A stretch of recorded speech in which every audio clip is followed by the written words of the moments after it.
Hello friends, welcome to my channel. Friends, आप लोग का मेरे यूट्यूब चैनल में बहुत बहुत स्वागत है। मैं उम्मीद करती हूँ आप लोग स्वस्थ होंगे, मस्त होंगे, पढ़ाई लिखाई में व्यस्त चल रहे होंगे। हम लोग क्या सॉल्व कर रहे हैं? हम लोग आजकल रेगुलर पर डे 1040 पे हम लोग PYQ देख रहे हैं, PGT का यानी प्रवक्ता एग्जाम का। ठीक है, तो हम लोग पेपर सॉल्व कर रहे हैं किसका? तो 2006 का। ठीक है, ये 2006 का पेपर हम लोगों ने 64 क्वेश्चन तक कर लिया था। यहाँ से आज हम लोग करेंगे और यहाँ से लेकर के 65 से लेकर के 125 क्वेश्चन जो होता है हम लोग पूरा कंप्लीट करेंगे। फिर इसके बाद आप लोगों का चार या तीन और प्रैक्टिस सेट आप लोग का मेरे पास बचा है PGT का। ठीक है, ये कंप्लीट हो जाएगा तो मान लो 6 वीडियो और। फिर उसके बाद मैं DSSB का कराऊंगी, फिर GIC का कराऊंगी। ठीक है, जो भी PYQ है वो मैं कंटिन्यू तो करा ही रही हूँ, फिर TGT का मुझे कराना है, जितने भी PYQ है। लेकिन इसके अलावा भी मैंने आपको बता दूं कि आप लोग जा करके WHO का जो लोग क्लास ना देखें, अरे हाँ ठीक, WHO कह रहे, सॉरी WBC का जो लोग क्लास ना देखे हों जा करके देख लें। आप कहोगे मैम ये WBC के क्लास में क्या विशेषता है, आप इतना क्यों हर वीडियो में प्रचार कर रही हैं, हर अपने उसमें कर रही हैं? तो WBC का वीडियो इसलिए महत्वपूर्ण है क्योंकि WBC से वो वीडियो देखने के बाद उस पर थंबनेल पे लिखा हुआ है ट्रिक। ठीक है, तो वो ट्रिक देखने के बाद आप बहुत हंसने वाले हो, और हंसते हंसते आपको मैंने इतने अच्छे से वीडियो याद करा दिया है कि WBC आपसे कभी भी नहीं भूलेगा। आज नहीं एग्जाम की तैयारी कर रहे हो तो नहीं, भविष्य में भी नहीं भूलोगे WBC करता क्या है। ठीक है, तो जाकर के पहले बात तो उसे देख लें जो लोग ना देखे हों।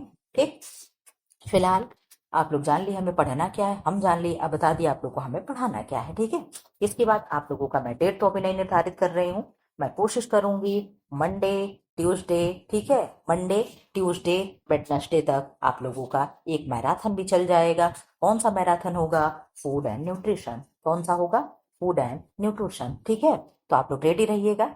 हो सकता है आप लोगों का 3-4 घंटे का मैराथन हो जाए। ठीक है, 3 या 4 घंटे का।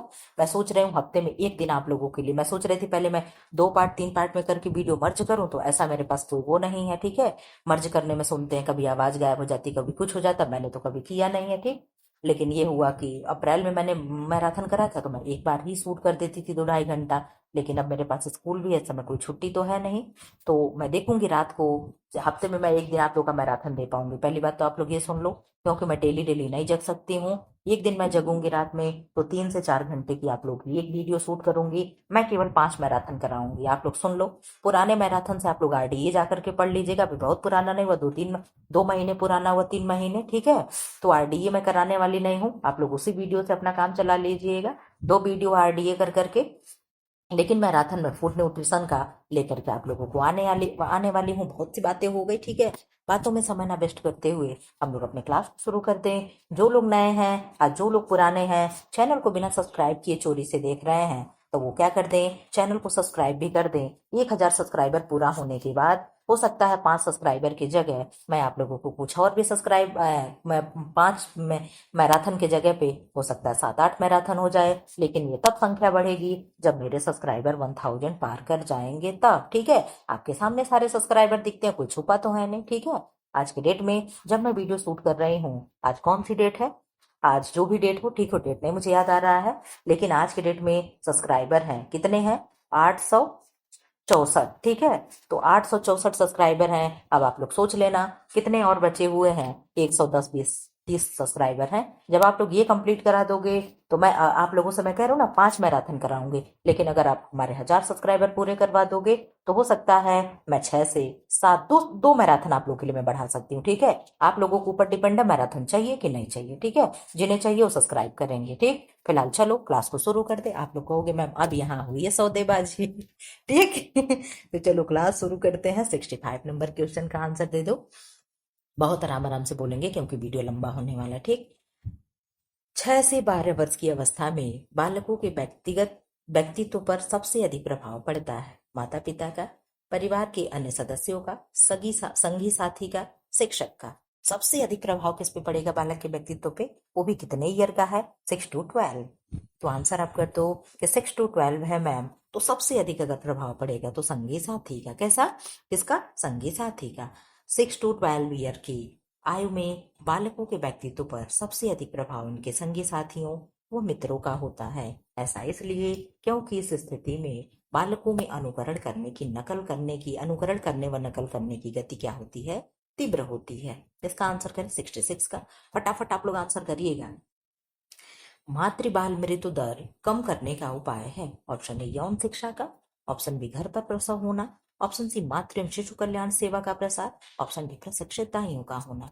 मातृ बाल मृत्यु दर कम करना है, जो बच्चा होते समय, डिलीवरी होते समय माता की डेथ हो जाती है, बच्चे की डेथ हो जाती है, इस रेट को कम करने के लिए, इस रेशियो यानी इस दर को कम करने के लिए कि माता अगर बच्चा दे तो बच्चा का जन्म दे तो ना बच्चा मरे ना माता मरे, कहते जच्चा बच्चा दोनों सुरक्षित हों। तो ऐसा करने के लिए हमें क्या करना चाहिए? तो आप बहुत अच्छे से इसका आंसर दे पा रहे हैं कि मैम मातृ एवं शिशु कल्याण सेवा का प्रसार का उपाय करना चाहिए। ठीक है, यहाँ पे पढ़ लो कितने पे काउंट होता है, तो पर 1000 पे काउंट होता है। ठीक है, मातृबाल मृत्यु दर का सामान्य अर्थ जीवित बच्चों को जन्म देने के पश्चात मां के भी जीवित रहने के अनुपात से होता है, इसमें 1000 जीवित जन्मे बच्चों की तुलना जन्म देने वाली जीवित माता से की जाती है। मातृ बाल मृत्यु दर को कम करने का सर्वोत्तम उपाय है कि मातृ एवं शिशु के कल्याण से संबंधित सेवा का प्रसार किया जाए और इसके संबंध में लोगों को जानकारी प्रदान कर उन्हें जागरूक किया जाए। खैर अब तो धीरे धीरे जागरूकता हो ही गई है, गांव में भी अब ब्लॉक वगैरह पे बच्चे पैदा होते, घर पे अब ये दाइयां वगैरह नहीं करवाती हैं। ठीक है, 67 का आंसर करते। अब इक्के दुक्के होंगे तो अपवाद तो हर जगह चलते रहते हैं। ठीक है, निम्नलिखित में से कौन विकास का नियम नहीं है? क्या नहीं है?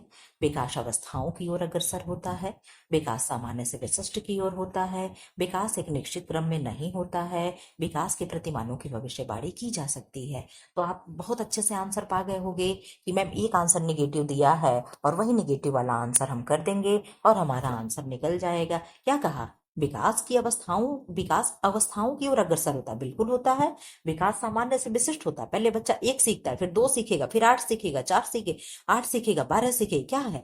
बच्चा सामान्य से विशिष्ट की ओर जा रहा है। ठीक है, कॉमन व्यक्ति से क्या है, आम व्यक्ति से खास की तरफ जा रहा है। ठीक, क्या है? विकास एक निश्चित क्रम में नहीं होता, ये गलत है। विकास एक निश्चित क्रम में होता है, पहले सिर का विकास होगा, फिर गर्दन का, मुख का होगा, फिर गर्दन का होगा, फिर धड़ का होगा, फिर हाथ और पैर, इस तरीके से विकास होता है। तो निश्चित क्रम में होता है, इसलिए आपका आंसर हो जाएगा सी।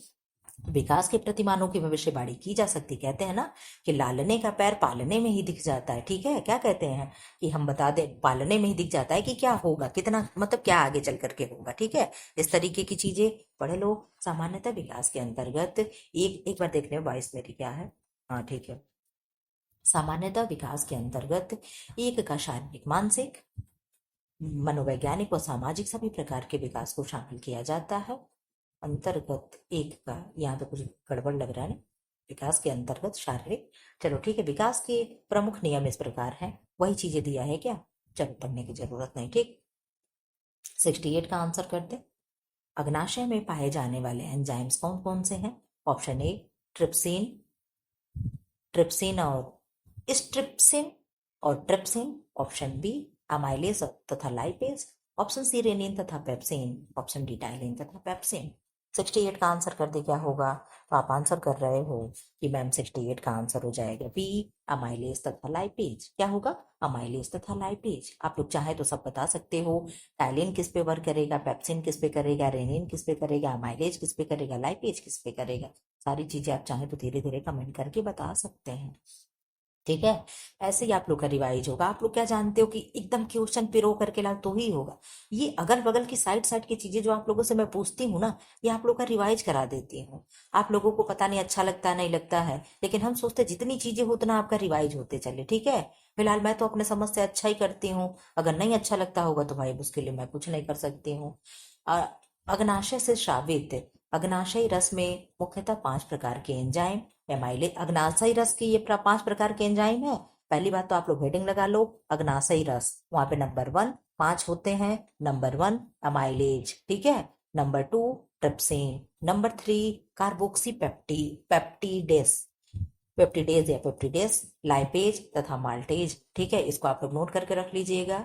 जिनमें से एमाइलेज और माल्टोज कार्बोहाइड्रेट को पचाएंगे। देख लो यहाँ पे वर्क भी दे दिया, कौन कौन, एमाइलेज और माल्टोज जो है, माल्टोज किस पे वर्क करेगा, अनाज पे, कार्बोहाइड्रेट को पचाएगा, ट्रिप्सिन प्रोटीन को, तथा लाइपेज वसा को पचाता है। ज्ञात है कि अग्नाशय एक साथ अंतःस्रावी और बहिर्स्रावी दोनों प्रकार की ग्रंथि है। आप लोग ये जानते हो कि नहीं जानते? बिल्कुल जानते हो। मैक्स ग्लैंड में कौन आता है? अग्नाशय आता है। ठीक है।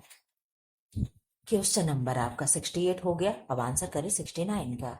69 का, चलो इसका छुपेगा नहीं, खैर ये आप लोग जानते भी हो। 69 का आंसर करते हैं। परनेसियस एनीमिया किस विटामिन की कमी से होता है? Option A vitamin B1, option B vitamin B12, option C vitamin B6, option D vitamin B2। सबका केमिकल नेम आप लोग बता दो, लिखते चले, मैं इंतजार करूंगी। A B C D E K। ठीक है। उसके बाद फिर मैं बी फैमिली पे आऊंगी। पहले आप लोग ये लिखते चलो, केमिकल नेम सबका मुझे चाहिए। ठीक है। देखिए भूल गए कि लर्न है आप लोगों को। तो इसका आंसर हो जाएगा मैम बेटा ऑप्शन बी, विटामिन B12 क्या होगा? विटामिन B12 की कमी से परनीसियस एनीमिया नामक रोग होता है। ठीक है। आप लोग आंसर दे रहे हैं, वेरी गुड, वेरी नाइस। आप लोग जब आंसर देने की कोशिश करते हो, समय मैं आप लोग को बहुत कम देती हूँ, ये तो मैं भी जानती हूँ, लेकिन आप लोग आंसर जब करते हो तो ये चीजें देख करके बहुत अच्छा लगता है। ठीक है। कि आप आंसर कर रहे हैं। तो आपने ए का केमिकल नेम लिख दिया मैम, रेटिनॉल होगा। बी का थायमीन होगा। सी का एस्कॉर्बिक एसिड होगा। डी का कैल्सिफेरॉल होगा। ई का टोकोफेरॉल होगा। एंड के का फिलोक्विनोन होगा। क्या होगा? फिलोक्विनोन होगा। ठीक। आप लोगों ने ये बता दिया, very good, very nice answer. अब आप लोग B1, B2, B3 आप लोग लिखते चले, B5, B7, B9 and B12। इसका आंसर आप लोग देते चले। आप लोगों ने आंसर दिया ma'am B1 thiamine, B2 riboflavin, B3 niacin या nicotinamide, B5 pantothenic acid, B7, ओ B6 को तो मैंने छोड़ दिया, B6 पायरोडॉक्सिन। क्या होगा? पायरोडॉक्सिन। B7 biotin. ठीक है। या इसी को विटामिन BH भी कहते हैं, विटामिन H भी कहते हैं। B9 folic acid. B12 cyanocobalamin. आपका केमिकल नेम भी लर्न हो गया। क्यों हो गया कि नहीं हो गया? हो गया ना। तो ऐसे हम लोग पढ़ते हैं। ठीक। जो लोग नए हैं जान ले, हम लोग हर हर क्वेश्चन एक्सप्लेन करते हैं, लेकिन जहां लगता है वहां एक्सप्लेन करना वहां करते हैं। ठीक है। प्रणाशी रक्तल्पता, जिन्हें परनेसियस एनीमिया कहते हैं, शरीर में विटामिन B12 की कमी के कारण पर्याप्त मात्रा में लाल रक्त कोशिकाएं न पाने से इससे अच्छा न पाने से इससे पीड़ित व्यक्ति के शरीर में एक विशेष प्रकार के प्रोटीन की कमी हो जाने के कारण विटामिन B12 का अवशोषण नहीं हो पाता है, और क्या हो जाता है? व्यक्ति को एनीमिया नामक रोग हो जाता है। ठीक है। आप लोग ये भी जानते हो कि शाकाहारी व्यक्ति के थाली में विटामिन B12 क्या होता है? विटामिन B12 एब्सेंट होता है। ठीक है। लेकिन जो लोग दूध दही खाते हैं उनके में होता है। क्वेश्चन नंबर 70 का आंसर करते हैं। एक गर्भवती स्त्री को अतिरिक्त लोहे की आवश्यकता होती है। अतिरिक्त लोहा बता रहा है, यानी जितना आप खा रहे हो उसके अलावा। Option A 10 ml, option B 20 ml, option C 5 ml, option D milligram. ठीक है। और ऑप्शन डी 15 मिलीग्राम। आप लोग बता दो ये आंसर होगा किसके हिसाब से? कौन सा पेपर है? 2006 का है ना, तो ये 2006 के हिसाब से होगा, यानी 2010 का ये फॉलो करेगा RDA। 2010 के बाद फिर 20 में आया था ना, तो ये 2010 के हिसाब से आंसर होगा। 2010, लेकिन तब कहाँ रहा होगा है? पहले 6 7 8 9 10 नहीं, इसके पहले जो रहा होगा 1999 99 में जो आया होगा RDA, उस समय का RDA होगा। ठीक है। 10 भी नहीं, हमारा भी दिमाग खराब है। तो आप लोग इसका अपने अकॉर्डिंग आंसर दीजिएगा आज के हिसाब से। ठीक है। फिलहाल आप लोग इसका आंसर कर रहे हैं कि मैम इसका आंसर हो जाएगा बी। आप लोग देख लो, 20 mg। आप लोग देख ली, आप लोग बताइए तो सर्च करके कि क्या इस समय भी RDA में यही दिया हुआ है कि लोहा शरीर में हीमोग्लोबिन के निर्माण के लिए आवश्यक तत्व है, जो शरीर में ऑक्सीजन का संवहन होता है। इसकी कमी से एनीमिया सामान्यतः महिलाओं में हो जाता है। एक सामान्य महिला के लिए एक सामान्य महिला के लिए औसतन लोहे की मात्रा 20 mg प्रतिदिन होती है। कितनी? 20 mg प्रतिदिन होती है। जबकि एक गर्भवती महिला के लिए औसतन लोहे की मात्रा 39.5 mg प्रतिदिन होती है। ठीक है। क्वेश्चन नंबर 71 का आंसर कर दो। आंसर तो आप लोग फट से देख लेते हो, लेकिन अब नहीं देखने दूंगी। क्वेश्चन नंबर 71, शुष्क बेरी बेरी का प्रमुख लक्षण है। बेरी बेरी कितने प्रकार के होते हैं, कोई बताएगा? आप लोग इसका आंसर दो, फिर मैं एक्सप्लेन करूंगी। ऑप्शन ए टांगों में कमजोरी, ऑप्शन बी आंखों में जलन, ऑप्शन सी नाड़ी तंत्र संबंधी विकार, ऑप्शन डी रक्त अल्पता यानी एनीमिया। आप आंसर करो। इसका एक्सप्लेन मैं करूंगी कि बेरी बेरी कितने प्रकार के होते हैं। तो पहली बात तो आप जान लो, बेरी बेरी रोग होता है तो उसमें क्या होता है, नाड़ी संबंधी या नाड़ी तंत्रिका तंत्र संबंधी विकार होता है।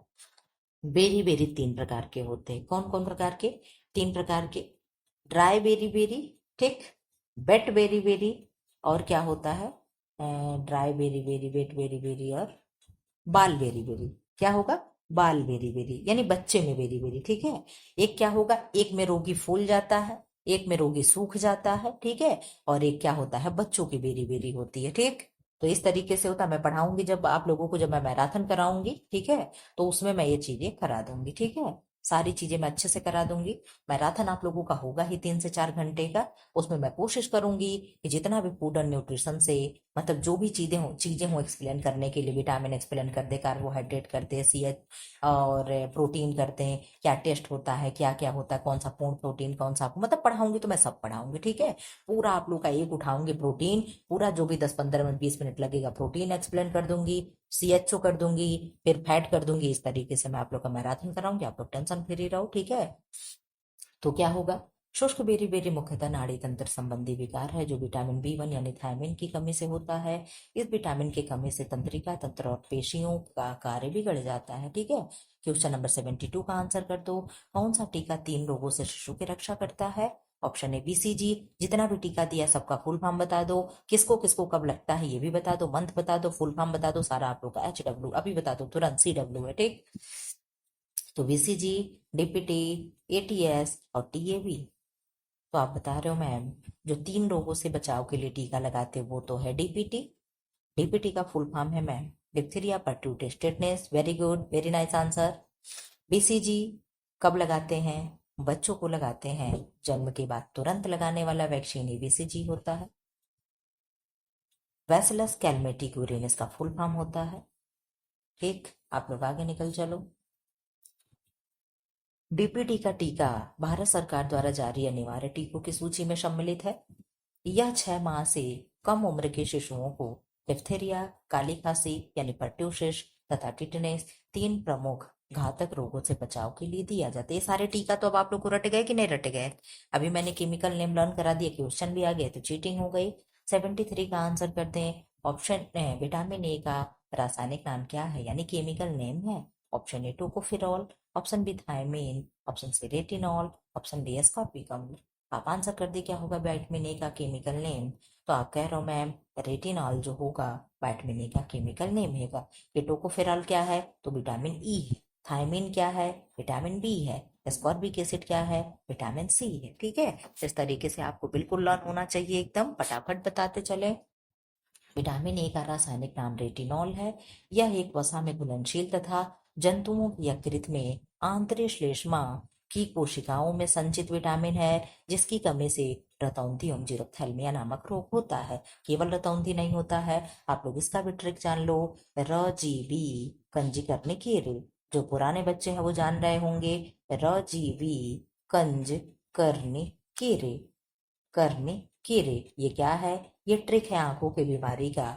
और ये क्या है? क्रम से लगा हुआ। सबसे पहले आंख में अगर कोई प्रॉब्लम होती है तो व्यक्ति को रतौंधी होता है, फिर जेरोप्थेल्मिया होता है, फिर बायोटिटिस पार्ट होता है, फिर कंजक्टिवाइटिस कार्निया होता है, ठीक है। क्या होगा? नहीं, कंजक्टिवाइटिस जीरोसिस होगा, फिर कंजक्टिवाइटिस कार्निया होगा, फिर केराटोमलेसिया होगा। ये क्या होता है? ये आंखों में होने वाला क्रम है, बीमारियों का क्रम है।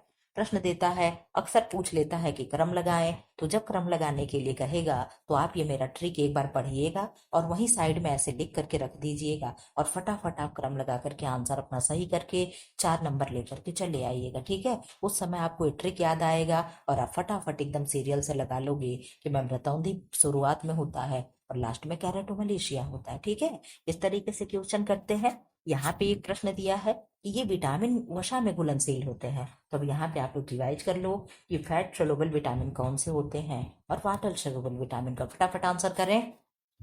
आंसर करें प्लीज। चलिए क्वेश्चन नंबर 74 आप लोग आंसर कर दो।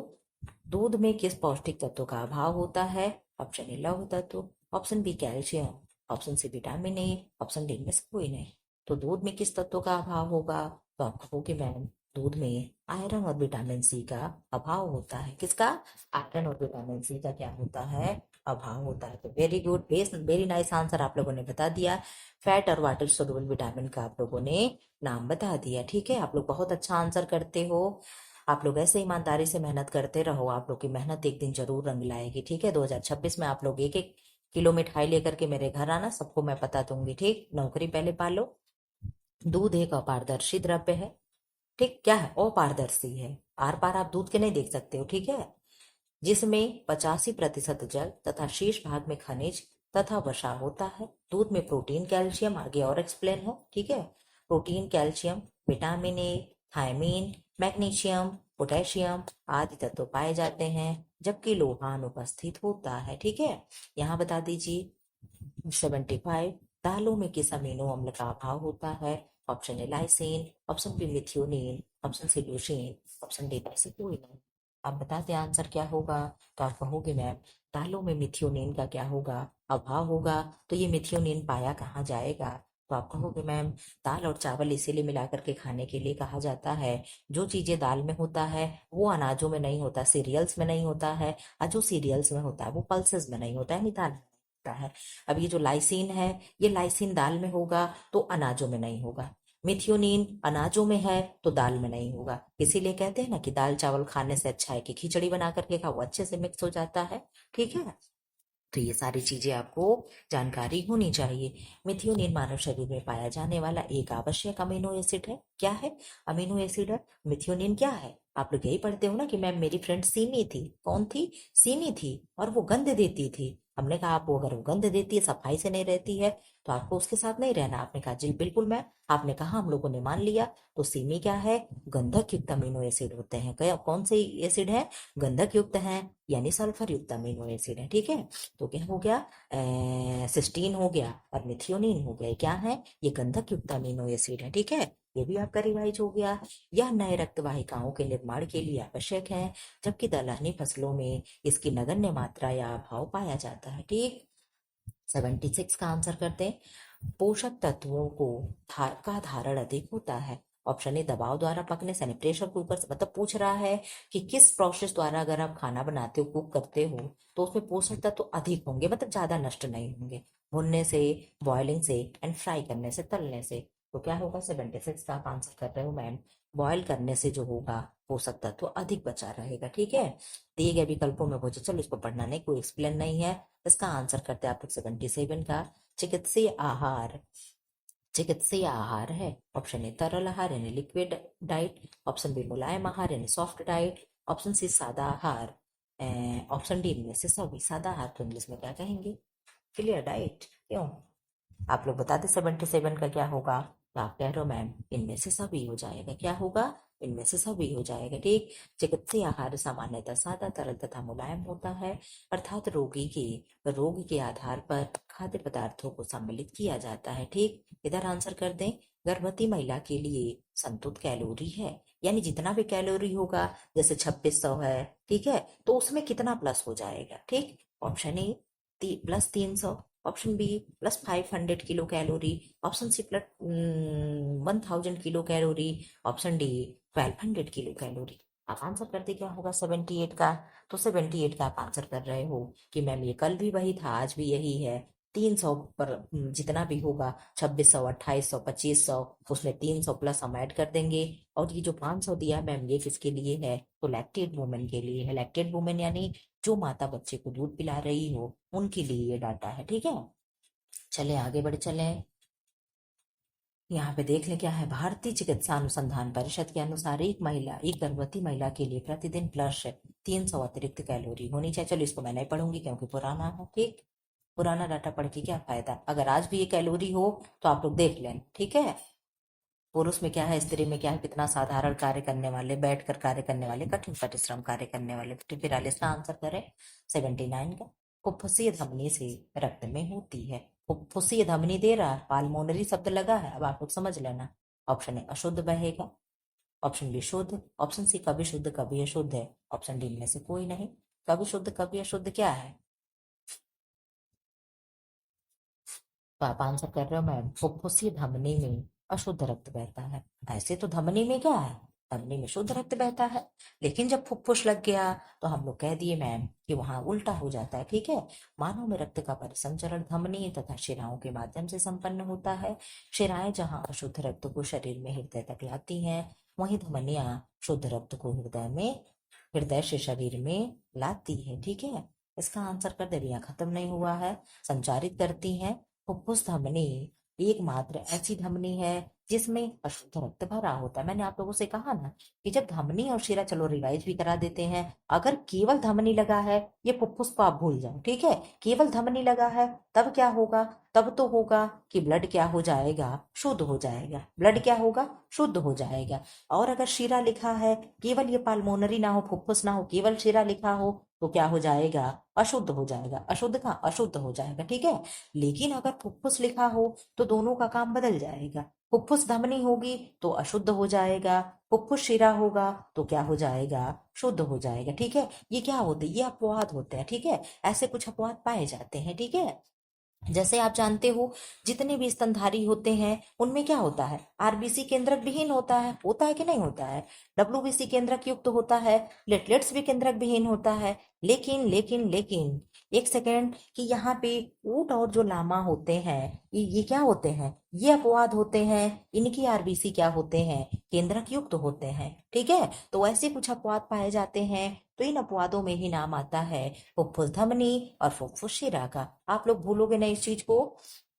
तथा फुफ्फुस शिरा एकमात्र ऐसा शिरा है जिसमें सिर्फ शुद्ध रक्त भरा होता है। फुफ्फुस धमनी दाएं निलय से रक्त लेकर के फेफड़ों तक ले जाती है, जबकि फुफ्फुस शिरा फेफड़ों से रक्त को बाएं अलिंद तक ले जाती है। ठीक है, इसका आंसर करें क्वेश्चन नंबर 80। मस्तिष्क से निकलने वाला कपाल तंत्रिकाओं की संख्या होती है। ऑप्शन ए 8 जोड़े, ऑप्शन बी 12 जोड़े, ऑप्शन डी सी 10 जोड़े, ऑप्शन डी 15 जोड़े। आप आंसर कर दी क्या होगा, 18 का। और एक चीज आप लोग सुन लो, चेहरे की हड्डी जो 14 होती है, ठीक है, और कपाल की हड्डी जो 8 होती है, इसका मैट्रिक बना करके रखी हूँ। आप लोगों को किसी दिन मैं शाम को 6 बजे करा दूंगी। शाम का 6 बजे वाले वीडियो पे आप लोग एक्टिव रहो, क्योंकि अब छोटे छोटे क्लास मैं वहां लगा दिया करूंगी। ठीक है, जो अलग से मुझे पढ़ाना रहेगा। तो 80 का आप आंसर कर रहे हैं कि 80 का आंसर हो जाएगा, क्या हो जाएगा, 80 का आंसर हो जाएगा 12 जोड़े। कितने जोड़े, 12 जोड़े। 12 जोड़े और क्या होता है, तो आप कहोगे मैम रिप्स जो होती है वो भी 12 जोड़ी होती है। बिल्कुल, very good, very nice answer, आप लोग बहुत अच्छा कर रहे हैं। मस्तिष्क की निचली सतह यानी इंफीरियर सरफेस में उपस्थित केंद्रक में 12 जोड़ी कपालीय तंत्रिकाएं पैदा होती हैं, जिनमें से कुछ संवेदी, कुछ प्रेरक तथा कुछ मिश्रित तंत्रिकाएं होती हैं। ठीक है, आजकल मौसम चेंज हो रहा है, तेज तेज से मैं पढ़ा पढ़ा करके क्लास शूट करती हूँ। क्लास आप लोग का ज्यादा हो जा रहा है, लंबा हो जा रहा है, उधर 6 बजे वाला भी क्लास हो जा रहा है, फिर इधर भी हो जा रहा है। फिर आप लोगों के साथ जितना चिल्लाते हैं, ये तो खैर ठीक है, आप लोग सामने नहीं हो, मुझे चिल्लाते नहीं हो, लेकिन स्कूल में बच्चे एक ही चीज के लिए 1000 बार डांट डांट पड़ती है उन सबों को। ठीक है, तो स्कूल में भी चिल्लाना पड़ जा रहा है, इसलिए मेरे गले में प्रॉब्लम हो रही। जैसे लग रहा है कि जैसे गला एकदम फट गया, नहीं होता उल्टी उल्टी करने के बाद होता है, इस तरीके से कुछ हो रहा। मौसम भी चेंज हो रहा है, डर लग रहा है कहीं तबीयत ना खराब हो जाए। ठीक है, तबीयत खराब हो जाएगा तो नुकसान आप लोगों का ज्यादा हो जाएगा। इस समय एग्जाम भी आ रहा है आप लोगों का। शुक्राणु पाए जाते हैं, ऑप्शन ए गर्भाशय में, ऑप्शन बी डिम्बवाहिनी नलिकाओं में, ऑप्शन सी योनि में, ऑप्शन डी वृषण में। 81 का क्या आंसर हो जाएगा। आप लोगों के लिए मैं अपना बहुत ख्याल रखती हूँ, सही बता रही हूँ। कभी मैंने इतना केयर नहीं किया था, ये डर लगता तबीयत खराब होगी तो आप लोग का क्लास अब्सेंट हो जाएगा, और मैं चाहती नहीं हूँ जो कि हो। ठीक, फिलहाल एग्जाम तक तो बिल्कुल भी नहीं। आप कह रहे हो मैम वृषण में, ये वृषण क्या है, तो आप कहोगे मैम क्या है, वृषण क्या है, पुरुष जनन अंग है ना। शुक्राणु मनुष्य के वृषण में पाए जाते हैं। जिस त्वचा की थैली में वृषण लटके रहते हैं उसे वृषण कोष कहते हैं। शुक्राणुओं का निर्माण शरीर के तापक्रम से कम ताप पर होता है। ज्ञात है कि मनुष्य में एक जोड़ी वृषण पाए जाते हैं, एक जोड़ी यानी संख्या में 2 होंगे। ठीक है, 82 का आंसर करते हैं। लाल रक्त कणों का निर्माण होता है। ऑप्शन ए हृदय में, ऑप्शन बी गुर्दे में, ऑप्शन सी अस्थि मज्जा में, ऑप्शन डी पित्ताशय। लाल रक्त कणों का निर्माण कहाँ होता है, तो आप आंसर कर रहे हो मैं बोन मैरो में, यानी अस्थि मज्जा में। कहाँ होगा, अस्थि मज्जा में। ठीक है, लाल रक्त कणिकाएं या इरिथ्रोसाइट, क्या कहेंगे, लाल रक्त कणिकाएं या इरिथ्रोसाइट्स छोटी चपटी, गोल तथा दोनों ओर से बीच में दबी होती है। इनका निर्माण अर्थमज्जा में होता है, किंतु भ्रूणीय अवस्था में इनका निर्माण प्लीहा तथा यकृत में होता है। कहाँ होता है? प्लीहा तथा यकृत में होता है। जब कब तक? जब बच्चा पेट में होता है। ठीक है, क्वेश्चन नंबर 1 का आंसर कर दे। पितरस स्रावित होता है। पितरस स्रावित होता है। ऑप्शन ए यकृत द्वारा, ऑप्शन बी पित्ताशय द्वारा, ऑप्शन सी प्लीहा द्वारा, ऑप्शन डी अग्नाशय द्वारा। पित्तरस कब स्रावित, कहाँ से स्रावित होगा? आप बहुत अच्छे से जानते हो। पहले आप आंसर कर दो कि पित्तरस कितना कहाँ स्टोर होता है। ठीक है, इसका आंसर आपसे मुझे चाहिए कि पित्तरस स्टोर कहाँ होता है। इसका आंसर आप कर दें कि मैम पित्तरस जो स्टोर होगा, पहले आप इसका आंसर कर दिए मैम यकृत द्वारा। क्या होगा? यकृत द्वारा होगा। ठीक है, क्या होगा? यकृत द्वारा। ठीक, 1 सेकंड का टाइम दे दीजिए जरा सा इस मोबाइल में थोड़ा सा। 1 सेकंड प्लीज। आप लोग आंसर तब तक पढ़ते रहें, अगल बगल के इर्द गिर्द के आंसर दें तब तक। अब बता दो कहाँ स्टोर होता है, तो आप कह रहे हो मैम गॉल ब्लैडर में, यानी पित्ताशय में स्टोर होता है। कहाँ? पित्ताशय में स्टोर होता है। ठीक है, कहाँ स्टोर होगा?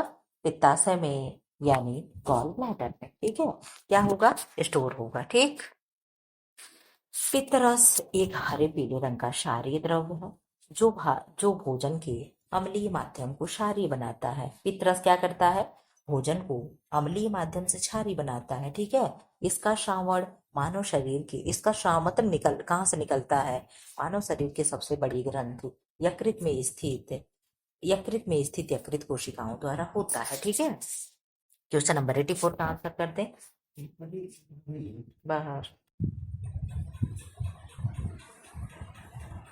कोशिका के ऊर्जा के रूप में जाना जाता है। ऑप्शन ए केंद्रक, option B mitochondria, option C कोशिका द्रव्य, ऑप्शन डी कोशिका भित्ति। 84 का आंसर कर दें तो 84 का आंसर होगा बी, यानी माइटोकॉन्ड्रिया। क्या होगा? माइटोकॉन्ड्रिया। ठीक है, माइटोकॉन्ड्रिया को कोशिका के ऊर्जा संस्थान या पावर हाउस के रूप में जाना जाता है। कोशिका सभी खाद्य पदार्थों यानी कार्बोहाइड्रेट, वसा एवं प्रोटीन का ऑक्सीकरण यही होता है। ठीक है, ऑक्सीकरण के बाद ही एनर्जी बनती है। ठीक, जिससे ऊर्जा उत्पन्न होती है। माइटोकॉन्ड्रिया बैक्टीरिया तथा नीले हरे शैवालों को छोड़कर पौधों तथा जंतुओं की समस्त जीवित कोशिकाओं में पाया जाता है। समझे आप लोग? मैं किसको किसको छोड़कर? नीले बैक्टीरिया तथा नीले हरे शैवालों को छोड़कर के पौधों तथा जंतुओं की समस्त जीवित कोशिकाओं में माइटोकॉन्ड्रिया अवेलेबल होता है, यानी उपस्थित होता है। इसका आंसर कर दो, प्रेजेंट होता है। फुलकारी विशेषता है। ऑप्शन ए महाराष्ट्र की, राजस्थान की, बंगाल की, पंजाब की। तो आप कह रहे हो मैं पंजाब की फुलकारी है, जो गुलकारी शब्द से क्या है? बना है। ठीक है, रेशम के धागों की तरह तरह की ज्यामितीय आकृतियों को बनाने की कढ़ाई फुलकारी के नाम से जानी जाती है, जो खास तौर पर पंजाब में मशहूर है। फुलकारी में भी 4 तरह की फुलकारी जैसे बाग, हिरमा, दर्शन, द्वारा और पावन फुलकारी खास मानी जाती है। इसके अतिरिक्त बंगाल में कांथा कढ़ाई प्रसिद्ध है। कौन सी कढ़ाई? कांथा कढ़ाई। आबे रवा का अर्थ है, आप लोगों से यहाँ पे आबे रवा पूछा है, आप लोग और बता दो। आबे रवा और शबनम क्या है? शबनम, आबे रवा, शबनम और आबे रवा शबनम और एक ऐसे कुछ था, मुझे याद ही नहीं आ रहा है। आबे रवा शबनम, जब याद ही नहीं आ रहा है तो क्या पूछे, मौके पर जब याद नहीं तो गुस्सा लगता है। चलो, इसका आंसर केवल शबनम का कर दो। तो आप कह रहे हो मैम आबे रवा का मतलब हो गया कि बहता हुआ पानी। क्या हुआ? बहता हुआ पानी। और शबनम जो है क्या हो गया? उसकी बूंदे। ठीक है, आबे रमा। चलो, अब याद नहीं आएगा तो नहीं आएगा। 87 का आंसर कर दे। रॉल क्या है? ऑप्शन ए वर्णक है, रंजक है, रंग है, धागा है। रॉल क्या है? तो आप कह रहे हो मैम रॉल जो है एक वर्णक है। क्या होगा? वर्णक है, यानी एक पिगमेंट है। ठीक है, रॉल या रेजिन गोंद जैसा हाइड्रोकार्बन द्रव्य होता है, जो वृक्षों की छाल और लकड़ी से निकलता है। अन्य पेड़ों की तुलना में चीड़ जैसे कोड़धारी पेड़ों से रेजिन अधिक मात्रा में निकलता है। रॉल एक वर्णक होता है। इसका आंसर करते 88 का। नायलॉन तंतु की विशेषता है चमक, तनाव सामर्थ्य, प्रत्यास्थता, प्रत्यास्थता, इनमें से सभी। तो क्या हो जाएगा? आप आंसर कर दें। आप आंसर कर रहे हो कि मैम 88 का आंसर हो जाएगा इनमें से सभी। क्या होगा? इनमें से सभी। ठीक है। नायलॉन एक सिंथेटिक थर्मोप्लास्टिक पॉलीएमाइड तंतु है जो सन 1935 में निर्मित किया गया। यह मानव द्वारा संश्लिष्ट किया गया पहला रेशा है। यह काफी चमकीला, तनाव सामर्थ्य तथा प्रत्यास्थ तंतु है जिसका प्रयोग जाल, पैरासूट की रस्सी, ब्रश आदि बनाने में किया जाता है। टैगलॉक ऊन है। टैगलॉक ऊन क्या है? उच्च श्रेणी का ऊन है, मध्यम श्रेणी का ऊन है, निम्न श्रेणी का ऊन है, मजबूत ऊन है। 89 का आंसर कर दे कि टैगलॉक है क्या? तो आप आंसर कर रहे हो कि टैगलॉक ऊन जो है वो निम्न श्रेणी का वूल होता है। कौन सा श्रेणी का? निम्न श्रेणी का। 90 का आंसर कर दे। प्राकृतिक तंतुओं में सबसे निर्बल रेशा है यानी सबसे कमजोर रेशा क्या है? Option A cotton, option B ऊन, option C silk, option D linen. तो प्राकृतिक में सबसे मजबूत क्या होगा? आप कह रहे हो मैम लिनन होगा, लेकिन यहाँ तो निर्बल पूछ रहा है ना, कमजोर। तो कमजोर क्या हो जाएगा? आप कह रहे हो मैम ऊन हो जाएगा। क्या होगा? ऊन हो जाएगा। ठीक है। इसका एक्सप्लेन पढ़ लें आप लोग। ऊन को प्राकृतिक तंतुओं में सबसे निर्बल रेशा माना जाता है। ऊन मूलतः रेशेदार प्रोटीन है जो विशेष प्रकार की त्वचा कोशिकाओं से निकलता है। ऊन पालतू भेड़, बकरी तथा याक आदि से प्राप्त किया जाता है। इसकी रेशे ऊष्मा की कुछ अलग होती। 91 का आंसर करते हैं। सिलाई करते समय उंगली की रक्षा करने के लिए किस साधन का प्रयोग किया जाता है? Needle clamp, thimble, pin cushion, bobbin. आप बहुत अच्छे से जान रहे हो कि जो क्या होगा 91 का आंसर। आप करते हैं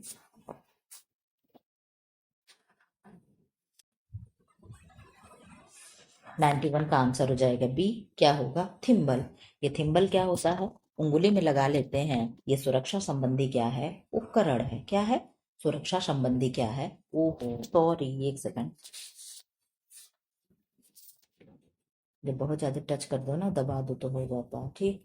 क्या है? सुरक्षा संबंधी एक क्या है? उपकरण है। निम्न में से कौन परिवर्तित सेलुलोजिक रेशा है? ऑप्शन ए एसीटेट है, ऑप्शन बी एक एक्राइलिक है, एक्रिलिक है, ठीक है, ऑप्शन सी रेयॉन है, ऑप्शन डी नायलॉन है। क्या होगा 92 का? तो 92 का आंसर हो जाएगा रेयॉन है। क्या है? रेयॉन है। ठीक है।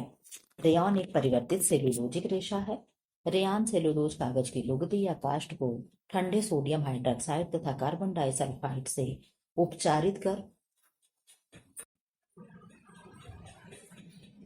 इसका प्रयोग कपड़ा बनाने में, कालीन बनाने में या जाली बनाने में किया जाता है।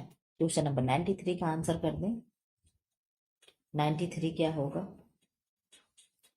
कच्छ की कढ़ाई के लिए प्रयोग की जाने वाली सुई है। ऑप्शन ए अरही है, कलमी है, आउल है, इनमें से कोई नहीं है। 93 का आप आंसर कर रहे हो कि मैम कच्छ की कढ़ाई के लिए अरही हो जाएगा। कहाँ अरही? कच्छ की कढ़ाई है कहाँ ये भी बता दो। तो कच्छ की कढ़ाई के लिए अरही सुई प्रयोग में लाई जाती है। कच्छ कढ़ाई गुजरात में प्रसिद्ध है। आप लोग बता दिए कि गुजरात में प्रसिद्ध है। इसके अतिरिक्त यहाँ की प्रचलित कढ़ाई कॉम्बे कढ़ाई, खारेक कढ़ाई, मुतवा कढ़ाई, रबारी कढ़ाई और अहिर कढ़ाई होती है। आप लोग नाम नोट करके रख लीजिएगा कहीं। रेशम के कीड़े का जीवन चक्र होता है। आप लोग रेशम के जीवन क्रम का क्रम बता दीजिए। जो अंडा लार्वा होता है क्या होता है? आप लोग बता दो। 94 का आंसर करें।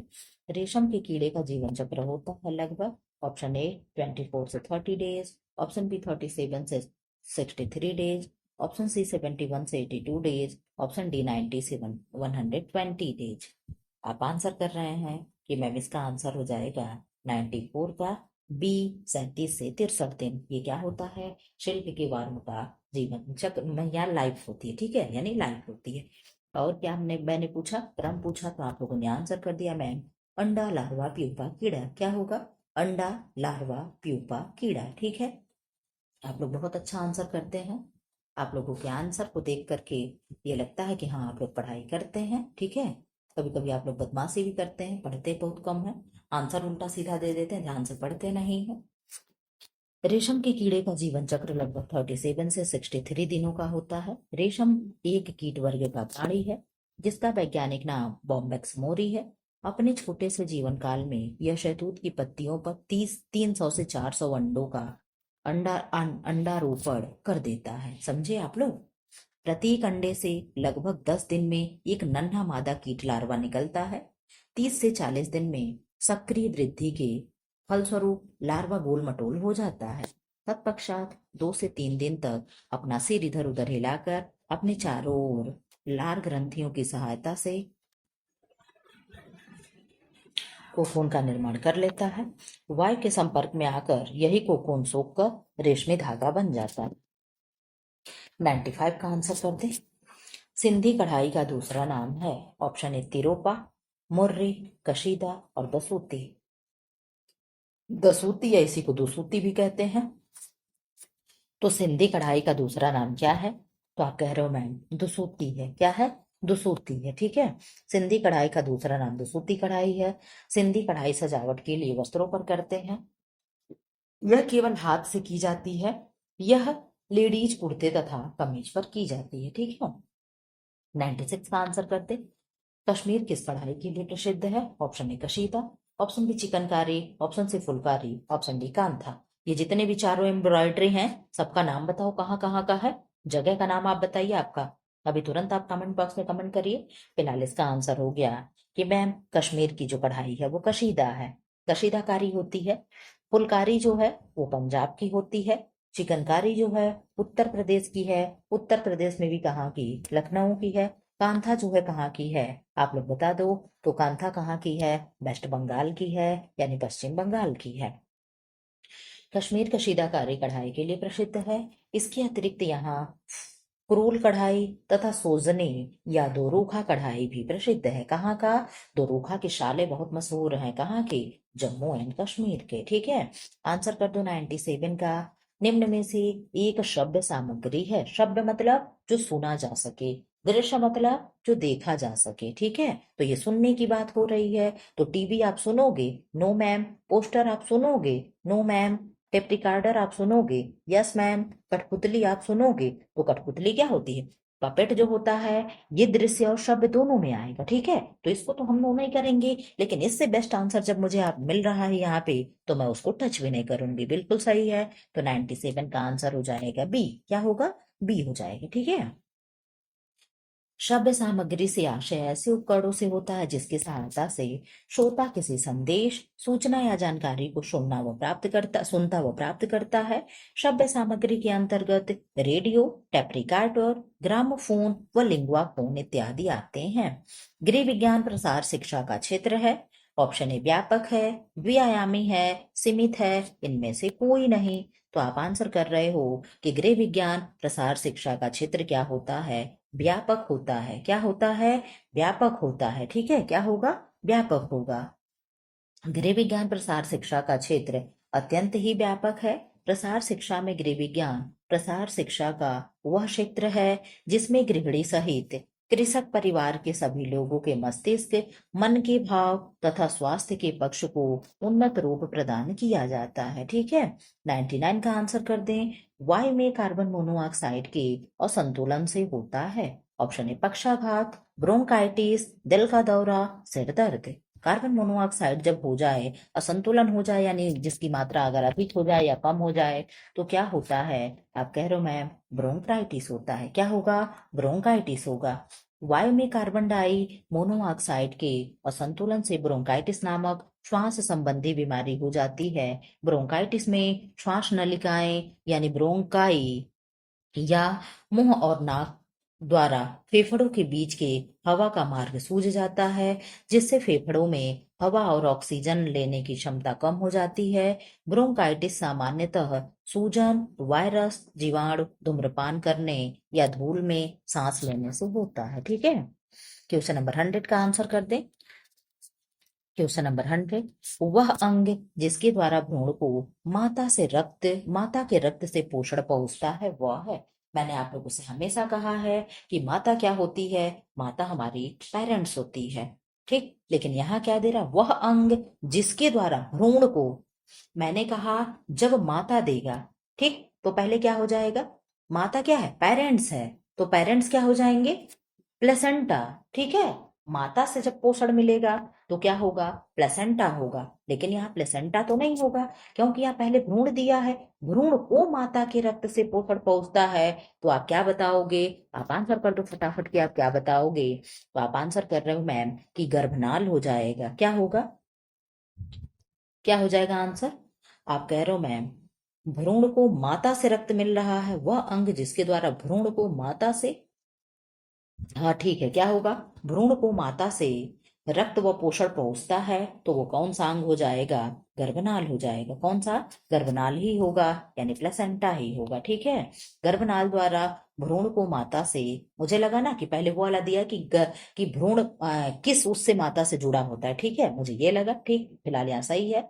पोषण मिलता है, गर्भनाल ही बच्चे को माता से जोड़ने का काम करता है। माता जो कुछ खाती है गर्भनाल के माध्यम से उसका पोषण बच्चों को मिलता है। जन्म के बाद वह स्वतः सूख कर गिर जाता है। क्वेश्चन नंबर 101 का आंसर करते। क्वेश्चन नंबर 101 का आंसर कर दे, क्या होगा? 6 से 7 वर्ष का कोई बालक किन खेलों में अधिक रुचि लेता है? एकांकी खेल, सामूहिक खेल, एकांकी और सामूहिक दोनों, इनमें से कोई नहीं। अब बहुत अच्छे से जानते हो ये प्रश्न भी रिपीटेड है। तो सामूहिक खेल में बच्चा क्या करेगा? भाग लेगा। क्या करेगा? सामूहिक खेल में बच्चा भाग लेगा। 6 से 7 वर्ष की आयु में उत्तर बाल्यावस्था के विकास में प्रारंभिक चरण में होता है। ठीक है, इस अवस्था में बालकों में ओडिपस और बालिकाओं में इलेक्ट्रा ग्रंथि का विकास होता। ये ओडिपस और इलेक्ट्रा के बारे में आप लोग जानते हो? ना जानते हो तो मैं बता दूं, ओडिपस क्या होता है, इलेक्ट्रा क्या होता है, आप लोग बताएंगे? जो बालकों में ओडिपस ये है, बालकों में ओडिपस और बालिकाओं में इलेक्ट्रा ग्रंथि है। तो बालकों में आप लोग देखते हो लड़के क्या करते हैं, जितने भी बॉयज होते हैं वो मम्मी को ज्यादा प्यार करते हैं, और जितनी भी गर्ल्स होती हैं, ठीक है, ये क्या करती हैं? ये पापा को ज्यादा प्यार करती हैं। ये क्या होती है? ये उनके अंदर ओडिपस और इलेक्ट्रा ग्रंथि जो विकसित होती है वो करवाती है। ठीक है, क्या होता है मतलब सेम सेम जेंडर नहीं, अपोजिट जेंडर को अधिक मानना। ठीक है, ये कौन होता है? तो लड़कों में ओडिपस होगा और लड़कियों में इलेक्ट्रा ग्रंथि होती है। ठीक है, इसी वजह से क्या होता है, लड़कियां, आपने देखो यहाँ पे एक्सप्लेन भी किया है। ठीक, मैं झूठे पढ़ती जा रही हूँ। इलेक्ट्रा ग्रंथि का विकास होता है जिसके कारण एक बालक अपने माता और बालिका अपने पिता की चहेती होती है। ठीक है, इस अवस्था में बालक में सामूहिक प्रवृत्तियों का विकास होता है जिसकी वजह से बालक सामूहिक खेलों या सामूहिकता में रुचि लेता है। ठीक है, नोट, 6 से 7 वर्ष की आयु बालक का मित्र बनाकर खेलता तथा वह दूसरों से प्रेम की आशा करता है। ठीक है, क्वेश्चन नंबर कौन सा हो गया? क्वेश्चन नंबर 102 का आंसर कर दे। व्यक्तित्व जन्मजात और अर्जित प्रवृत्तियों का योग है, यह परिभाषा किसने दिया है? मन ने, आल्पोर्ट ने, वैलेंटाइन ने, म्यूहरे ने, जो भी होगा आप लोग आंसर कर दो। क्वेश्चन नंबर 102 का तो आप कह रहे हो मैम वैलेंटाइन ने कहा। कौन कहा है? वैलेंटाइन ने कहा है। ठीक, गिलफोर्ड ने क्या कहा? व्यक्तित्व गुणों का समन्वित रूप है। क्या कहा? व्यक्तित्व गुणों का समन्वित रूप है। 103 का आंसर कर दे, आज हम लोग का क्वेश्चन बहुत जल्दी हो जाएगा। ठीक है, 103 का आंसर कर दे। बच्चे की भाषा का विकास प्रभावित होता है परिपक्वता से, स्वास्थ्य से, प्रेरणा से, म्यूरेट से। ये कौन सा ऑप्शन है जो हर विकल्प में दिए जा रहा है? तो 103 का आंसर हो जाएगा मैम म्यूर हेड से। यही आंसर इस बार हो गया। क्या हो गया? बच्चे की भाषा का विकास प्रभावित होता है किससे? म्यूर हेड से। म्यूर हेड क्या है, चलो पढ़ लेते हैं। बच्चे की भाषा एवं बोलने की क्षमता का विकास उसके परिपक्वता के स्तर, स्वास्थ्य की दशा एवं प्रेरणा तथा अभिप्रेरणा से अभिप्रेरणा से प्रभावित होता है। उदाहरणार्थ, यदि बालक को बचपन से बोलने हेतु प्रेरित न किया जाए तो शायद वह बोल ही ना पाए या देरी से बोलना सीखे। ठीक है, इसीलिए बच्चों को क्या करते, बुलाते हैं। ठीक है, 104, गृह व्यवस्था की तुलना बांध से की गई। किसने किया? ऑप्शन ए ग्रासम क्रैंडल ने, निकी डार्सी ने, राजमल पी देवदास ने, उपर्युक्त सभी द्वारा। आप बता दो। आप ये भी बता दें कि क्रियाओं का चक्र किसने कहा? क्रियाओं का चक्र यानी एक्शन ऑफ साइकिल, क्रियाओं का चक्र किसने कहा? आप ये भी बता दें। गृह व्यवस्था में किसने नहीं, लंबी लंबी चेन बताया था। चलो छोड़ो, ग्रासम करंडी, लेकिन परिभाषा ही नहीं याद है। तो आप आंसर दे रहे हैं कि मैम प्यार में देवदास जो थे क्या करते ये थे, बांध बना दिए थे। ठीक है, और ये क्रियाओं का चक्र चक्र किसने कहा था? तो लीचफील्ड ने कहा था। किसने कहा था? लीचफील्ड ने कहा था। ठीक है, आप इस तरीके से आंसर देते हैं, अच्छा लगता है। अब यहाँ पे आ जाइए आप लोग। राजमल पी देवदास ने गृह व्यवस्था की तुलना बांध से की। ऐसा इसलिए क्योंकि जिस प्रकार से नदी या तालाब में पानी को संतुलित व नियंत्रित करने के लिए बांध की आवश्यकता होती है, उसी प्रकार से परिवार नियमित ढंग से संचालित करने के लिए गृह व्यवस्था की जरूरत होती है। 105 का आंसर करते। रंगों का गहरापन या हल्कापन क्या कहलाता है? यू, वैल्यू, इंटेंसिटी, स्पेक्ट्रम, क्या कहा जाएगा? आप आंसर कर दे 105 का। तो आप कर रहे हैं मैम कि वैल्यू कहलाएगा। क्या कहलाएगा? वैल्यू कहलाएगा। यू क्या है? यू कलर का नेम है, एक्सप्लेन दिया है, पढ़ लेते हैं। रंगों के हल्केपन व गहरेपन को उसका बल या मान यानी वैल्यू कहा जाता है। प्रकाश से लेकर अंधकार तक श्वेत एवं काले वर्णों के अनेक मिश्रण हो सकते हैं, जिनमें श्वेत व काले के अनुपात में भिन्नता रहेगी। ये श्वेत रंग के विभिन्न बल कहलाएंगे। इन्हीं की तुलना में यदि हम अन्य रंगों को रखें तो उसके बलों की स्थिति जान सकते हैं। जैसे लाल रंग का बल श्वेत एवं काले के मध्यवर्ती भूरे रंग के समान या कुछ गहरा या हल्का होगा। क्वेश्चन नंबर 106 का आंसर करते हैं।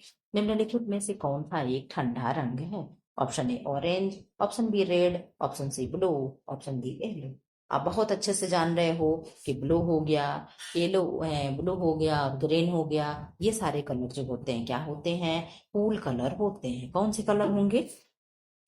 कूल कलर होंगे। और ये जो है ऑरेंज है, रेड है, येलो, ये सब क्या होंगे? वार्म कलर होंगे यानी गर्म कलर होंगे। ठीक है।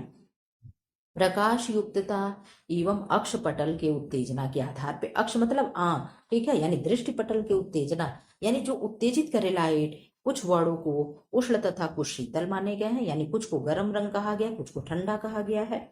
इस आधार पर लाल तथा नारंगी वर्ण हैं, उष्ण वर्ण है यानी लाल तथा नारंगी गर्म है, नीला तथा हरा शीतल वर्ण है, जबकि पीला तथा बैगनी न तो उष्ण है और ना ही शीतल है। ठीक है, क्या है? न तो उष्ण है और ना ही शीतल है। ये वर्ण जिन वर्णों के साथ रहते हैं उन्हीं के प्रभाव से में सहयोग करते हैं, परंतु इनका प्रकाशीय प्रभाव पृथक रहता है। ठीक है। अब इधर आ जाइए आप लोग, थोड़ा सा और आप लोग का है, 10-15 मिनट क्लास चलेगा। ठीक है। 107 का आंसर कर दे। किस साधन की गुणात्मक सीमाएं हैं? ऊर्जा, भौतिक पदार्थ, धन, ज्ञान। आप लोग 107 का आंसर करते तो आंसर हो जाएगा मैम भौतिक पदार्थ। क्या होगा? भौतिक पदार्थ। एक्सप्लेन पढ़ लें। भौतिक पदार्थ की गुणात्मक सीमाएं होती हैं। इसका आशय यह है कि इन पदार्थों के प्रयोग की एक सीमा होती है जहां इसका बेहतर ढंग से प्रयोग करके अच्छे परिणाम प्राप्त किए जा सकते हैं। ठीक है। क्वेश्चन नंबर 108 का आंसर करते। लहंगा, चोली व ओढ़नी किस प्रदेश की महिलाओं के परंपरागत वस्त्र हैं? उत्तर प्रदेश, गुजरात, राजस्थान और कर्नाटक। तो आप बहुत अच्छे से जानते हैं कि ये कहाँ के हैं? राजस्थान के हैं। ठीक है, कहाँ के? राजस्थान के। ठीक। मोटी व नाटी, 109 का आंसर करें। मोटी व नाटी महिला के लिए उपयुक्त वस्त्र है। लंबी धारियों वाले, मोटी भी है और नाटी भी है। लटकन लटकन नील प्रकृति वाले, आड़ी धारी वाले और कड़ेपन युक्त वाले। आप बहुत अच्छे से जानते हो कि लंबी धारियों वाला हम उसे क्या करेंगे? कपड़ा पहनने के लिए देंगे। ठीक है। मोटी व नाटी महिलाओं के लिए सबसे उपयुक्त वस्त्र लंबी व खड़ी धाड़ियों वाले साड़ी व सलवार सूट के कपड़े होते हैं। ऐसा इसलिए क्योंकि इस डिजाइन व आकार के कपड़े में महिलाएं थोड़ी लंबी व सुडौल लगती। और आप एक जान लो, जैसे ऊपर का जो कपड़ा है, जैसे मान लो कुर्ता है ऊपर और नीचे क्या है? पैंट है, तो दोनों का कलर सेम होना चाहिए, तो भी व्यक्ति लंबा दिखता है। अगर बहुत लंबा है तो दोनों का कंट्रास्ट कलर हो तो बच्चा कह रहे बार बार, तो उनका हाइट क्या होगा? जो भी व्यक्ति होंगे उनकी हाइट थोड़ी कम हो जाएगी। ठीक है, ये भी होता है एक। क्वेश्चन नंबर 110 का आंसर कर दे। कांथा विशिष्ट वस्त्र है। राजस्थान का, गुजरात का, पंजाब का, बंगाल का। अब बता दो कांथा कहाँ का है। आप लोग राजस्थान का बता दो क्या है, गुजरात का क्या है, पंजाब का क्या है, आप लोग बता दें। फिलहाल इसका आंसर हो जाएगा, आप कह रहे हो मैम डी, यानी बंगाल का। राजस्थान का क्या होगा? बांधनी। क्या होगा? बांधनी। पंजाब का फुलकारी, गुजरात का पटेलू, पटोला पटेलू। ठीक है। कांथा बंगाल का विशिष्ट वस्त्र है। कांथा कढ़ाई बंगाल का प्राचीन कलाओं में से एक है। इस कला में पुरानी साड़ियों और धोती के सफेद सूती कपड़े को जोड़कर निचली सतह बनाई जाती है, जिसके ऊपर कई परत बनाई जाती है। इसमें धागा से विभिन्न प्रकार के जानवरों, स्थानीय दृश्यों और फूल पत्तियों को काढ़ा जाता है। ठीक है। 111 का आंसर करते हैं। मूल्यांकन का उद्देश्य है। ऑप्शन ए कार्य शीघ्र समाप्त हो, ऑप्शन बी कार्य देरी से समाप्त हो, ऑप्शन सी ग्रेडी को कार्य का ज्ञान हो। ऑप्शन डी कार्य प्रभावशाली ढंग से तथा सफलतापूर्वक हो। तो आप आंसर कर रहे हो कि कार्य प्रभावशाली ढंग तथा सफलतापूर्वक हो, यानी डी सही हो जाएगा। ठीक है। मूल्यांकन किसी भी शैक्षिक कार्यक्रम के किसी भी एक पक्ष के विषय में सूचना एकत्र करना, उसका विश्लेषण करना और व्याख्या है, जो इस प्रकार की प्रभाविता, कुशलता व अन्य परिणामों को परखने की मान्य प्रक्रिया का एक भाग है। इस मुख्य उद्देश्य इसका मुख्य उद्देश्य यह ज्ञात होता है कि कार्य प्रभावशाली ढंग से तथा सफलतापूर्वक संपन्न हुआ या नहीं। ठीक, 112 का आंसर करें। निम्नलिखित में से कौन सा कला के तत्व हैं? आप बहुत अच्छे से जानते हो कला के तत्व कितने होते हैं, कला के सिद्धांत कितने हैं। अगर आप जानते हैं तो आंसर कर दें। कला के 7 क्या है, कला के 5 क्या है, कौन से तत्व है, कौन से सिद्धांत, ये भी बता दो। ऑप्शन है संतुलन, लय, दबाव, रेखा। बहुत अच्छा, आप आंसर कर रहे हो मैम। 7 तत्व होते हैं और सिद्धांत 5 होते हैं। बिल्कुल सही। ठीक है। आप फिलहाल इसका आंसर कर दे 112 का, तो आप कह रहे हो मैम रेखा हो जाएगा। ठीक है, क्या होगा? रेखा हो जाएगा। ठीक, यहाँ आंसर कर देख लें। कलाएं अपने अपने माध्यमों के अनुरूप तत्वों को एक व्यवस्थित ढांचे में प्रस्तुत करती हैं। दृश्य कलाओं के 6 मूल तत्व होते हैं, जो इस प्रकार हैं: अंतराल, रेखा, आकृति, वर्ण, मान तथा जबकि संतुलन, दबाव व लय कला के संयोजन के सिद्धांत के अंतर्गत आते हैं। ठीक है। क्वेश्चन नंबर 113 का आंसर करते हैं। विकास में होने वाले परिवर्तन होते हैं रचनात्मक और विनाशात्मक, रचनात्मक, विनाशात्मक, शारीरिक। आप आंसर कर दें। आप इसका बहुत अच्छे से आंसर दे पा रहे होगे कि मैम विकास क्या होता है, एक बेलाकार का होता है, एक घंटी के आकार का होता है। आप कहोगे मैम घंटी के आकार का, तो जी हाँ, एक घंटी के आकार का होता है। आप कहोगे मैम इसका मतलब क्या हो गया? यहाँ से एक बच्चा पैदा हुआ, ठीक, और उसकी लाइफ शुरू होते होते होते होते होते एक पीक पे पहुंचती है। फिर एक पीक पर पहुंचने के बाद 60 साल आता है, फिर वहां से क्या है, बुढ़ापा आ जाता है। कहते हैं हम 60 साल के बुढ़े हो गए, रिटायर हो जाते हैं। होते होते होते होते होते होते क्या होता है, दुनिया से चला जाता है, विलीन हो जाता है। ठीक है। पंचतत्व में विलीन हो गए, तो ये क्या हो गया, एक बेलाकार है। यानी क्या है, रचनात्मक भी है और विनाशात्मक भी होता है। ठीक है, क्या होगा, रचनात्मक और विनाशात्मक दोनों होता है। क्यों? यहाँ तो केवल रचनात्मक ही दे रहा है। जरा सा आप लोग बताना तो, विकास में होने वाले परिवर्तन कैसे होते हैं? क्यों? ये जो बल शायद मैंने बताया सही है ना, किताब में तो दे रहा है बी। सामान्यतः मानव विकास से तात्पर्य उसकी अभिवृद्धि के साथ साथ उसके शारीरिक एवं मानसिक व्यवहार में होने वाले परिवर्तन से होता है। यह परिवर्तन रचनात्मक ही होता है। ठीक है। हो सकता है मैं किसी और का एक्सप्लेन कर दूं क्या? क्यों? आप लोग बताना तो। यहाँ पे मैंने एक्सप्लेन किया इसी का सही था कि मतलब मैंने कहीं और का कर दिया? ठीक है, क्योंकि किताब में एक्सप्लेन भी सही दे रहा है। 114 का आंसर कर दे। शिशु को ठोस आहार देना प्रारंभ करने की प्रक्रिया को कहते हैं आहार आयोजन, पूरक आहार, संतुलित आहार, मिला जुला आहार। यानी जब 6 माह का बच्चा हो जाता है, उसके बाद उसका अन्नप्राशन जो संस्कार होता है वो होता है। उसके बाद से बच्चे को थोड़ा थोड़ा कुछ न कुछ खिलाया पिलाया जाने लगता है। ठीक है। और धीरे धीरे करके फिर जो है उसका दूध छुड़ा दिया जाता है 1 साल में। ठीक, तो क्या होगा? 114 का आंसर आप कर रहे हो मैम, पूरक आहार होता है। पूरक आहार। ठीक है। शिशु को ठोस आहार देना प्रारंभ करने की प्रक्रिया पूरक आहार कहलाता है। उम्र बढ़ने के साथ साथ बच्चों में पोषण आवश्यकताएं बढ़ने लगती हैं, जिसके लिए सिर्फ माँ का दूध पर्याप्त नहीं होता। इसी अपर्याप्तता की पूर्ति के लिए सामान्यतः बच्चे को 6 माह के बाद ठोस आहार देना प्रारंभ किया जाता है। अच्छे पोषण से बच्चे का विकास अच्छा तथा बीमारियों से लड़ने की शक्ति होती है। ठीक है। क्वेश्चन नंबर 115 का आंसर कर दें। बाल मनोविज्ञान मनोविज्ञान की वह शाखा है जिसमें जन्म से परिपक्वता तक विकसित हो रहे मानव का अध्ययन किया जाता है। यह किसने कहा है? रोइन क्रो, जेम्स ड्रेवर और लाक फ्रॉइड। 115 का आंसर करें आप, क्या होगा? तो आप कह रहे हो मैम बी हो जाएगा, जेम्स ड्रेवर। किसने किया है? जेम्स ड्रेवर ने किया है। एक सेकेंड। बाल मनोविज्ञान मनोविज्ञान की वह शाखा है जिसमें जन्म से परिपक्वता तक विकसित हो रहे मानव का अध्ययन किया जाता है। यह प्रोफेसर जेम्स ट्रेवर का कथन है। हर्लाक के अनुसार विकास का अर्थ है गुणात्मक परिवर्तन, मात्रात्मक, गुणात्मक और मात्रात्मक दोनों उपर्युक्त में से कोई नहीं। हर्लाक के अकॉर्डिंग पूछ रहा है, तो हर्लाक के अकॉर्डिंग गुणात्मक एवं मात्रात्मक दोनों होगा। क्वांटिटेटिव यानी या और क्वालिटेटिव दोनों होता है। प्रसिद्ध प्रसिद्ध शिक्षा शास्त्री हरलाक महोदय जी कहते हैं कि विकास का अर्थ बढ़ने से नहीं है, बल्कि इसका अर्थ है बालक के परिपक्वता की ओर परिवर्तनों के विकासात्मक क्रम से है। विकास क्रम पर विकास होने पर बालक में विशिष्ट योग्यताएं देखने को मिलती हैं, जो परिपक्वता के लक्ष्य प्राप्ति की ओर अग्रसर रहता है। स्पष्ट है कि बालक का विकास गुणात्मक एवं मात्रात्मक दोनों प्रकार के परिवर्तनों से संबंध रखता है। 117 का आंसर कर दें। जन्म के समय लड़कों के हृदय की धड़कन की दर होती है 130 प्रति मिनट, 110 प्रति मिनट, 150 प्रति मिनट, 40 प्रति मिनट। आप लोग बता दो 117 का क्या होगा। आप कह रहे हो मैम 130 प्रति मिनट छोटे बच्चों का होता है। नवजात शिशु के हृदय की धड़कन दर 130 प्रति मिनट होती है। आप लोग बता दो हम लोगों का कितना होता है, वयस्कों का। जबकि एक छोटे बच्चे की धड़कन लगभग 80 से 100 प्रति मिनट होती है, एवं एक वयस्क व्यक्ति के हृदय की धड़कन 70 से 190 प्रति मिनट होती है। ज्ञात है कि एक शिशु बच्चे की धड़कन दर यानी हार्ट बीट 160 प्रति मिनट तक भी पहुंच जाती है जब वह रोता या चिल्लाता है। ठीक है, 118 का आंसर कर दे। सॉरी, मुझे नींद लग रही है, थक जाते हैं भाई।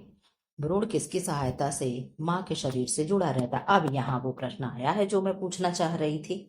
अब यहाँ बता दो आप लोग क्या आंसर हो जाएगा। आप कह रहे हो मैम ऑप्शन ए नाभिनाल यानी अम्बिलिकल कार्ड, ऑप्शन बी गर्भनाल यानी प्लेसेंटा, ऑप्शन से रक्त कोशिकाएं, ऑप्शन डी रक्त धमनी।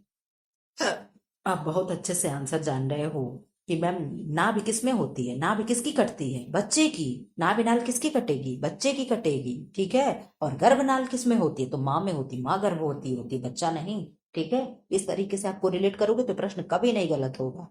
तो क्या होगा, आंसर हो जाएगा अम्बिलिकल कार्ड यानी नाभिनाल। भ्रूण नाभिनाल की सहायता से अपने माँ के शरीर से जुड़ा होता है। पैदा होने से पहले नवजात सभी तरह के पोषक तत्व और ऑक्सीजन माँ के शरीर से प्लेसेंटा के माध्यम से प्राप्त करता है। प्लेसेंटा गर्भावस्था के दौरान विकसित होता है तथा नाभिनाल से जुड़ा होता है। नाभिनाल बच्चे के पेट में जाकर खुलता है। जन्म के समय यह नाल काट दी जाती है। ठीक है, 119 का आंसर करें। व्यक्तित्व की विकास की अवस्थाओं का व्याख्या किस मनोवैज्ञानिक द्वारा की गई। GW आलपोर्ट, MN मन, एरिक्सन और फ्रायड। 119 का क्या आंसर हो जाएगा। तो आप कह रहे हो मैम 119 का आंसर हो जाएगा सी यानी एरिक एरिक्सन। कौन है, एरिक एरिक्सन। एरिक एरिक्सन के सिद्धांत के अनुसार मानव के व्यक्तित्व का विकास कई पूर्व निश्चित अवस्थाएं जो सर्वव्यापक होती हैं से होकर होता है। यह अवस्थाएं जन्मजात नियम यानी एपिजेनेटिक प्रिंसिपल्स द्वारा निर्धारित होती हैं। एरिक्सन के अनुसार विकास की कुल मनोसामाजिक अवस्थाएं इस प्रकार हैं। नंबर 1 शैशवावस्था, नंबर बी प्रारंभिक बाल्यावस्था, नंबर 2 खेल अवस्था, स्कूल अवस्था, किशोरावस्था, तरुणावस्थावस्था, मध्य वयस्कावस्था और परिपक्वतावस्था। किसने कहा, एरिक एरिक्सन द्वारा। ठीक, इधर आ जाओ, यही पेज आप लोगों का लास्ट हो जाएगा। 125 क्वेश्चन। कौन सी विधि बच्चों के पालन पोषण में सम्मिलित नहीं है।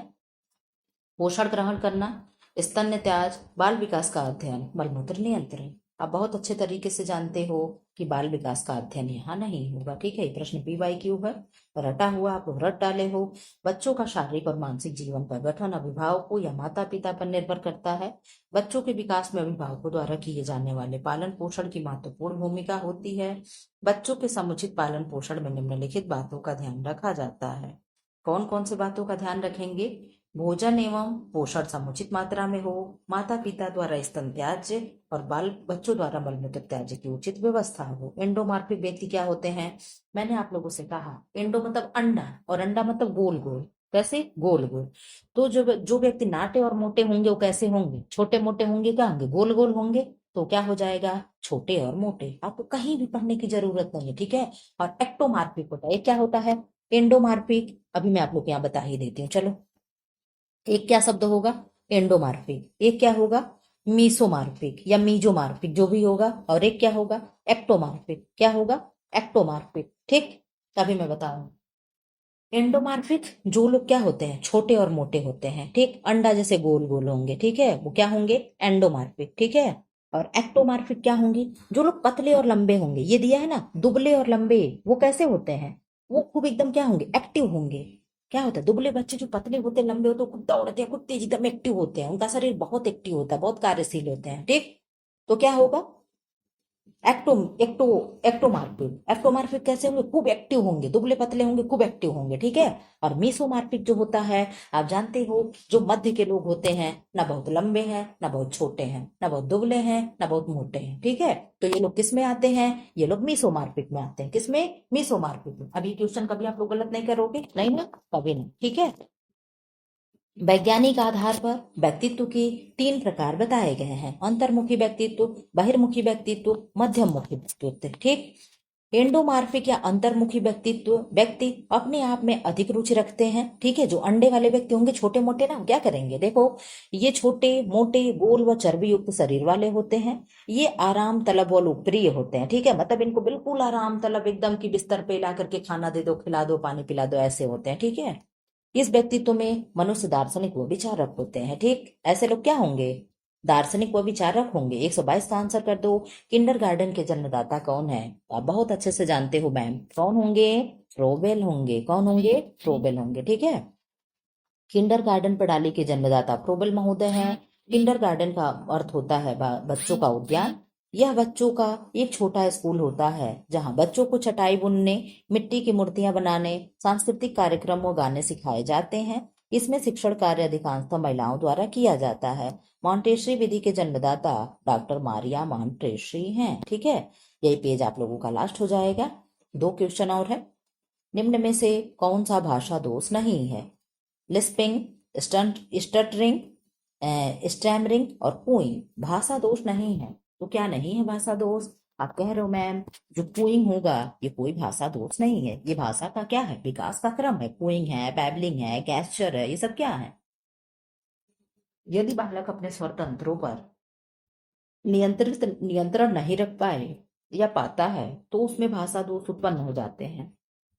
भाषा दोष मुख्यतः दो प्रकार के होते हैं: ध्वनि परिवर्तन और अस्पष्ट उच्चारण, ठीक है।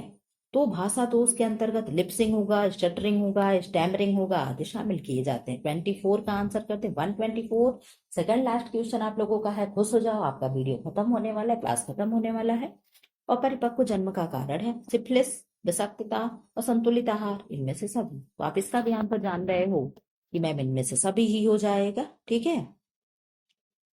शिशु का जन्म यदि गर्भावस्था के 37 सप्ताह पूरा करने से पहले ही हो जाता है, पहले तो आप लोग मंथ बता दो, चंद्रमास बता दो, डेज बता दो और वीक बता दो, या का अभी तुरंत बताओ फटाफट। पहले जन्म या अपरिपक्व जन्म यानी प्री मेच्योर बर्थ कहा जाता है। समय से, हाँ, और आप लोग जो मतलब वेट होता है, कितने से कितने वेट तक का बच्चा सामान्य होगा, आप ये भी बता दो। समय से पहले बच्चे के जन्म लेने के निम्नलिखित कारण हो सकते हैं, कौन कौन? योनि में जीवाणु संक्रमण, गर्भ में जुड़वा या इससे अधिक शिशु का पलना यानी 2 से 3 बच्चे का पलना, गर्भावस्था के दौरान अत्यधिक रक्तस्राव का हो जाना, गर्भावस्था की विकृत या असामान्यता यानी कोई प्रॉब्लम हो गई हो, ठीक है, ग्रीवा की कमजोरी, ठीक, गर्भपात करवाना, और क्या है, पानी की थैली जल्दी फट जाना, ठीक है, विषाक्तता, असंतुलित आहार, धूम्रपान व मादक पदार्थों का सेवन, ये सारे रीजन होते हैं और परिपक्व शिशु के जन्म लेने के, ठीक है। यानी जब शिशु का उम्र भी ना हुआ हो, मतलब यानी 9 मंथ ना हुआ हो, 37 वीक ना हुआ हो, 280 डेज ना हुआ हो, 10 चंद्रमास ना हुआ हो, उससे कम उम्र में, उससे कम समय में अगर बच्चे का जन्म हो रहा है तो ये 10 रीजन हो सकते हैं। आप लोग नोट करके कहीं रख लीजिएगा, स्क्रीनशॉट बना लो, ये 10 रीजन ही हो सकते हैं, ठीक है, स्क्रीनशॉट बना सकते हैं आप। चलो, लास्ट क्वेश्चन आप लोगों का है, और फ्लो फ्लो में आंसर भी आप लोग देख लिए। 125 का आंसर कर दो। ये तो खैर आरडीए के हिसाब से है, इसका आंसर तो आप चाहो तो बोल सकते हो, ठीक है। क्यों? क्योंकि उस समय के आरडीए के हिसाब से है। चलो, यहाँ पे क्वेश्चन आप छोड़ दो। फिलहाल ऐसे वीडियो पाने के लिए चैनल को लाइक करें, शेयर करें एंड सब्सक्राइब करें। जो नए लोग हैं चैनल को सब्सक्राइब जरूर कर लें, क्योंकि अब मैं आप लोगों का मैराथन कराने वाली हूँ और 5 मैराथन 5 ब्रांच के होंगे। आप लोगों के ऊपर डिपेंड है कि 7 मैराथन होंगे कि नहीं। 7 मैराथन तब होंगे जब मेरे 1000 सब्सक्राइबर चैनल पे पूरे होंगे, ठीक है। फिलहाल आप लोगों के हाथ में सब कुछ है। ऐसे वीडियो पाने के लिए चैनल को लाइक करें, शेयर करें एंड सब्सक्राइब करें। Thanks for watching.